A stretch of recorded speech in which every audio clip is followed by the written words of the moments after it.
Cambridge University, graduation day. Another group of brilliant, beautiful, talented young people prepare to go out into the world, there to achieve fame, wealth and power. The sight of them might fill us with joy. Alternatively, as they file through the courtyards of their ancient colleges to receive their degrees, something about their achievements and their prospects might lead us to a debilitating sense that we're not as bright as we should be, nor as rich, beautiful, talented and successful. Their behaviour on their special day might, quite unintentionally, serve to depress us.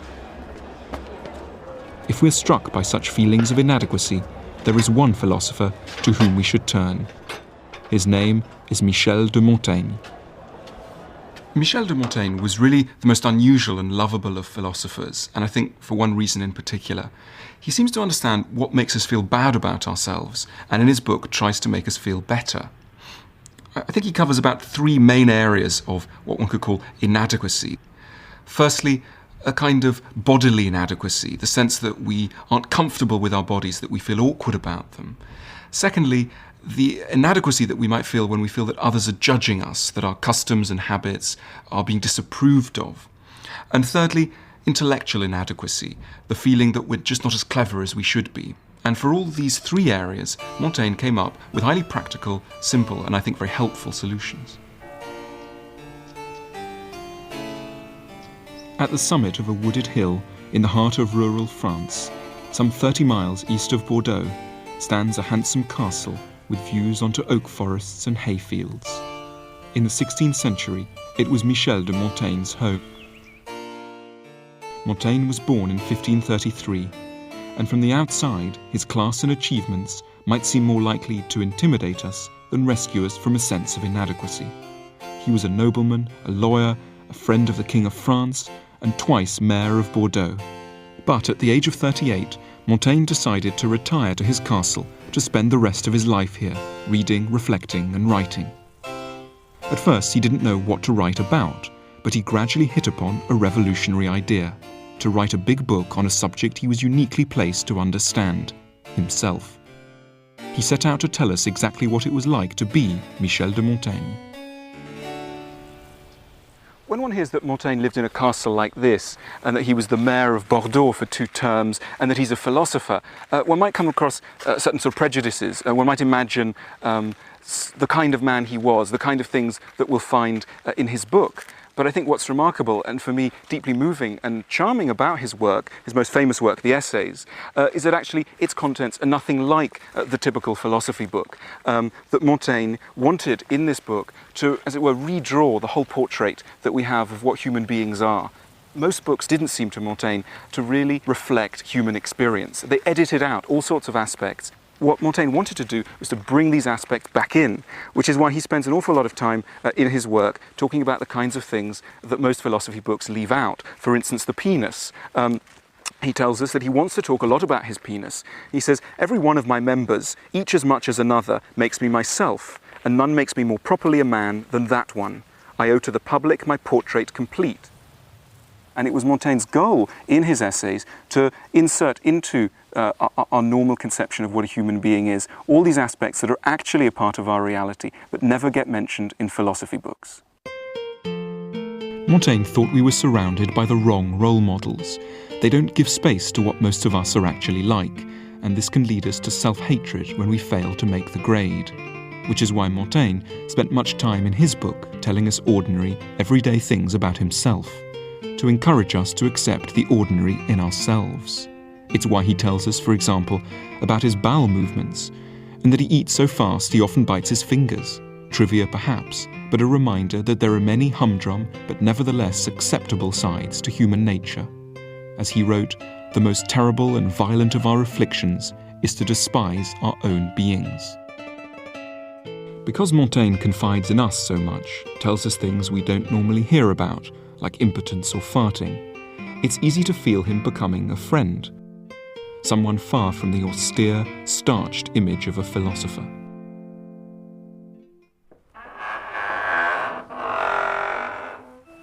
And as one might visit a friend, I was drawn to visit his chateau, further to foster the sense of almost personal relationship I'd formed with him.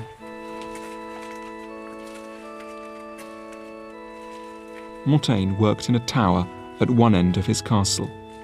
On the ground floor was a chapel. He had the acoustics organised so that he could hear Mass being sung as he lay in bed upstairs. It's moving to come here and to see how unchanged it all is. Here is the very tower which Montaigne was describing in his book hundreds of years ago. It reinforces the sense of personal identification that readers of his essays tend to have. Montaigne loved the sensation of falling asleep, so much so that he'd have the bells of his castle rung in the middle of the night to wake him, so as to have the pleasure of drifting back to sleep.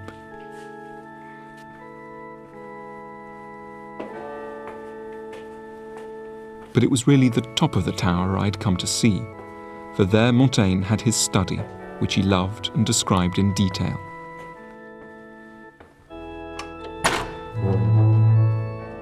It's the perfect place for a bookish man.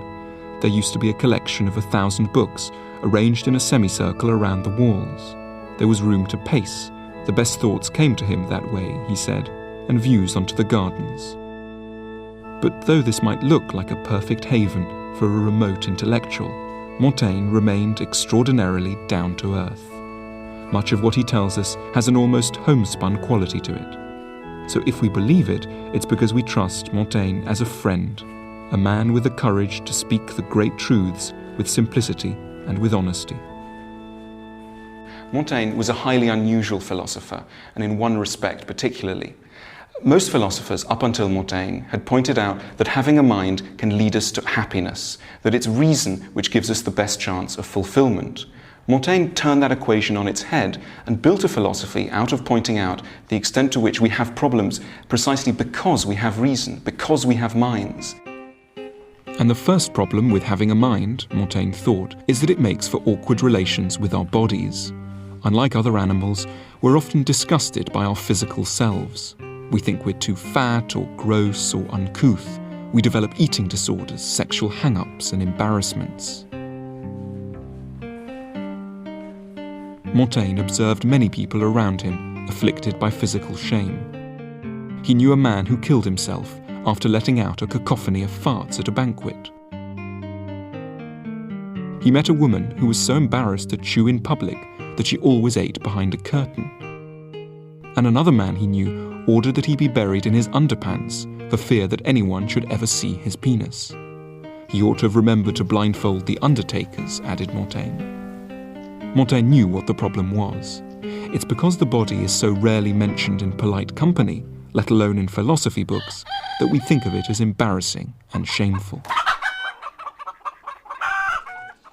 He urged us to accept as an in no way awkward fact that we are half animal. We have to see how much we have in common with the creatures of the farmyard. Kings and philosophers shit, he reminded us, and so do ladies.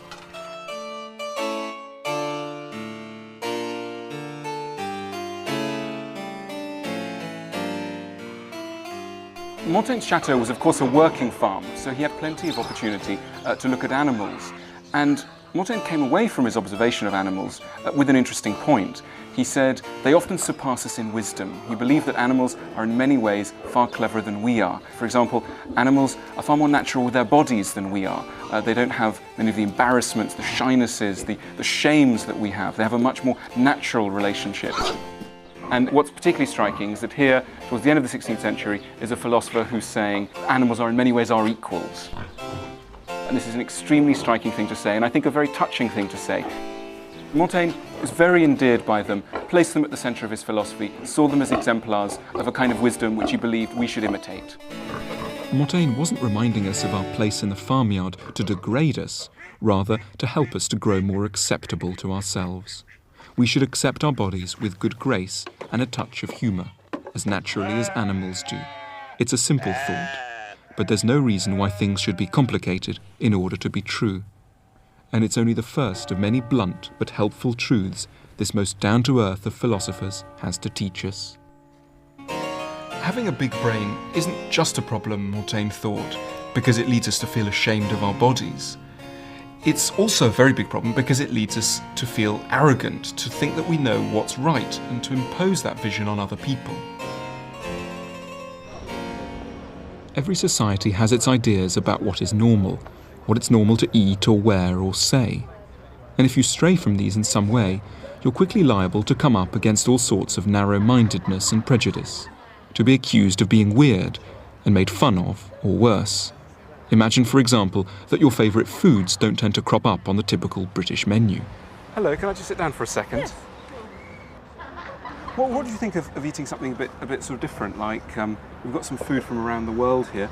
That's a wonderful goat's head. They tend to eat that in the Caribbean, and that's some pig snout, which is very beautiful. That's from South America, and here we've got some chicken feet that are from China. No, thank you. Really. Do you think that's something that you might like to I'm have? vegetarian, so You're vegetarian, right? That's all. But we've got some things here that don't often appear on the menu. Of course, we all divide the world up into the normal and the abnormal. It doesn't look appealing. I'm much too conservative. It's not normally on the menu. Eat it like that. Yeah, It doesn't much matter when just pub food is at stake. I mean, that's what you'd have, for Sunday lunch or. Yeah. But Montaigne had graphic evidence to hand of how people sometimes behave towards those who don't share their customs. Some 40 years before Montaigne's birth, Columbus sailed to the New World. Montaigne had these very pictures to look at to show him how the Spanish colonists behaved towards those who they found there. They slaughtered the natives in enormous numbers. During Montaigne's own lifetime, the numbers of native South Americans dropped from 80 to 10 million. Unusually for a European of his day, Montaigne was appalled by the colonists and identified wholly with the Indians. But he argued that the intolerance the conquistadors had shown was everywhere. People constantly rashly decide what is normal and what is abnormal and persecute those who don't fit.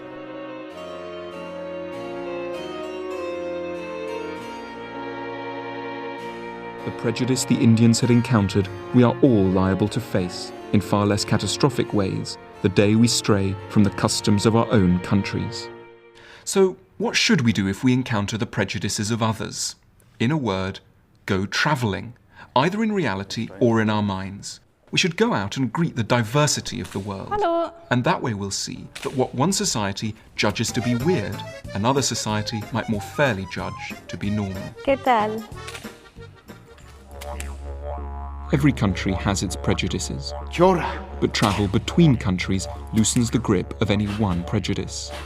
It's not just that travel broadens your mind, Hola. rather it enables you to see more clearly how narrow your oppressors' minds are. Selamat datang. Montaigne was no bland multiculturalist. Konnichiwa. He wasn't saying that all cultures are as good as one another. Merhaba. He was just attacking the way that people decide what is good and bad, on the basis of habit rather than reason. Hello. Hello. With a more global perspective on our behaviour, we will grow more accepting, not only of others, but also of aspects of ourselves.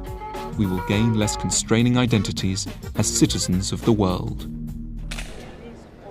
Straight to the camera, nice big smiles. 3, 2, 1. It isn't simply others being judgmental which makes us feel inadequate. Another area in which many of us feel we're not up to scratch is the intellectual one, the painful sense that we simply aren't as clever as we should be. This is Gonville and Caius College, part of Cambridge University. This is a photo of me graduating a few years ago. I had a lot more hair then than I do now. These are supposedly some of the cleverest people in the whole country. I say supposedly because once you start looking at a phenomenon like Cambridge University through Montaigne's eyes, you quickly begin to see things in a rather different way. In Montaigne's day, you needed certain things to be deemed clever. First and foremost, a university degree. For the honour of the college. But however much our society, and Montaigne's own, associates intelligence with academic qualifications, Montaigne had some blunt words on the matter. To him it seemed that most university graduates were, despite the gowns and fancy certificates, in his words, just blockheads. 1. That's fine for 1. He wasn't being puerile, just insisting that the outward symbols of intelligence are often different from the reality.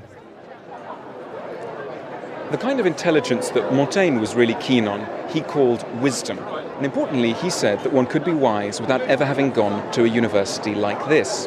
All that you need in order to be wise, he thought, is a certain humility, modesty, and an acceptance of your intellectual limitations. Wise people don't always need to know everything. They can also accept that many events are out of their control. They accept the limitations as much of their minds as of their bodies. Montaigne knew many people around his chateau who were simple ploughmen with no formal education whatsoever, and long acquaintance with them persuaded him that these people were often far wiser than university graduates. Montaigne certainly didn't think that all learning was useless. He was simply observing that many people who go to university aren't any happier or wiser than those who don't. And from my own experience, I think he may have a point. What Montaigne was essentially telling us is that you come to a place like this, you will get very good at remembering lots of facts, you will pick up a lot of information, but you won't necessarily be able to apply it to your life. And I certainly missed out on many lessons of life here. If I was designing my ideal curriculum, I think I would take a leaf from Montaigne's book and say that actually many of the most important topics aren't covered here and should be. I'm thinking of topics like how to live well and happily with other people, how to confront one's anxieties, how to deal with death, even banal questions or potentially banal questions like how to end a relationship. These are not the kinds of questions that we're encouraged to ask here, and in a way perhaps we should be. Coming back has also given me a chance to put some of Montaigne's points to a rather forbidding figure from my past, the master of my old college, Mr. McKendrick. Montaigne has this quote in which he says he's looking out of the window of his chateau and he says many of the people that I see ploughing the soil around my chateau are in fact better, happier and wiser than people who I've known in the universities of Paris. What do you make of that? Well, I know there's a romantic myth of peasant job satisfaction, roses around the door, and I think that myth is one of the plagues of our society, that we're all happier when we are poorer and dying at 27 and owning nothing and labouring in a ditch throughout February and so on.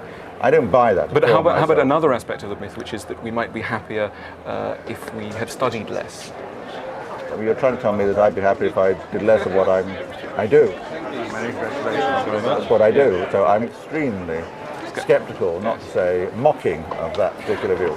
Do you think that people who graduate from here end up happier than people who perhaps have never been to university at all? It's difficult to answer that with any certainty, but I like to think they do. I like to think that they do look back fondly on their years. And I think the great majority look back nostalgically and appreciatively. Montaigne, of course, recognised that some people are cleverer than others. It's just the way that our society identifies them which is wrong. In particular, there's something wrong with the exam system. It rewards the wrong things, learning rather than wisdom. The paper this morning is an examination in wisdom. So what would an examination that Montaigne could approve of be like? How could one test for wisdom rather than its pale shadow, learning? I had a go at designing such a paper, and Mr. McKendrick let me set it to some of his students. Students must answer 5 of the following questions. Factual accuracy, while desirable, will not overly impress the examiners. You may now start writing. I asked questions like, what should one do when anxious? What is a good parent? How can one tell if one is in love or infatuated? And should one worry what other people think? Most students today are not asked to sit examinations in wisdom, but perhaps they should be. The education system today, rather like the one in 16th century France in Montaigne's time, makes some people feel very stupid when they aren't, while making other people feel very clever when perhaps they aren't either.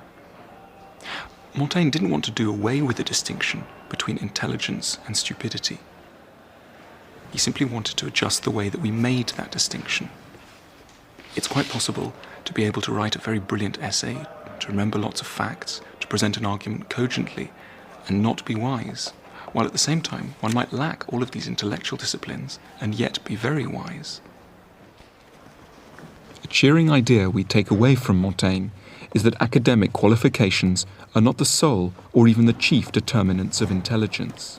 There are ways of being clever that top universities don't recognize, and ways of being stupid. And if that doesn't help us over feelings of intellectual inadequacy provoked by people with impressive degrees, Montaigne had one final tip. We should take a moment to imagine them sitting on the toilet.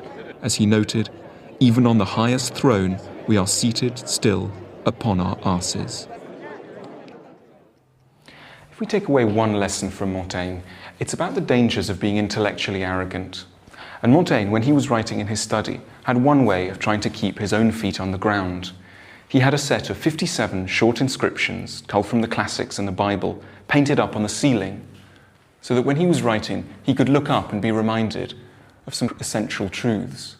Here we have a quote. It says, "Have you ever seen a man who thinks he is wise? You have more to hope for from a madman than from him." And over here there's another quote I very much like. It says, "Do not be wiser than necessary, but be wise in moderation." Everything is too complicated for men to be able to understand. The happiest life is to be without thought. I am a man, nothing human is foreign to me. The man who thinks he knows does not yet know what knowing is. Why torment yourself with worries that are outside your control? There is nothing certain but uncertainty, nothing more miserable and more proud than man. Montaigne was inviting us not to be humiliated by aspects of ourselves, our bodies, our idiosyncrasies, our lack of formal education. We can fart at dinner, eat pig snouts, and never have read a book, and still be quite fully human. What makes Montaigne different is that his message stems from a man we can trust as a friend and admire as a role model, one of the first and only philosophers with a reassuringly down-to-earth idea of what it is to be a good human being.